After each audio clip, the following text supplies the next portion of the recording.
Los aledaños de la Romareda respiran optimismo por los cuatro costados cuando restan 2 jornadas para el final de la temporada. La sorprendente escalada del Real Zaragoza ha provocado que la afición blanquilla se vuelque con el equipo en el último tramo. Los seguidores volverán a llenar el campo este sábado para recibir a un Racing de Santander descendido. Para la hinchada aragonesa la clave de la remontada tiene nombre y apellidos. El fichaje de Manolo Jiménez como entrenador, que le ha echado bastantes pelotas, por decirlo de una manera, y yo qué sé, y el equipo ve que está reaccionando.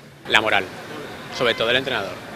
Les ha otorgado, sí, desde luego, confía la plantilla en el entrenador y el entrenador, por lo que sea, les ha reactivado. Una reacción que ha disparado las opciones de permanencia. Y es que ver al Real Zaragoza en primera división es fundamental para una ciudad histórica como esta. Pues yo creo que económicamente bastante, porque no es lo mismo jugar contra equipos de segunda que de primera, en cuestión de traslado de aficionados y para los restaurantes y todo en general. Aparte de la inyección anímica y moral a todos los zaragozanos, pues el orgullo de tener siempre un equipo en la primera división, que siempre es bueno. Orgullo que ha sacado la Romareda en el momento idóneo. Depender de terceros no es un impedimento para seguir soñando. Soñar es gratis, ¿no? Sé que dependemos de otros, pero creo que sí que se puede. Que el sí se puede suene con fuerza para que el Real Zaragoza siga exhibiendo el león por los campos de primera.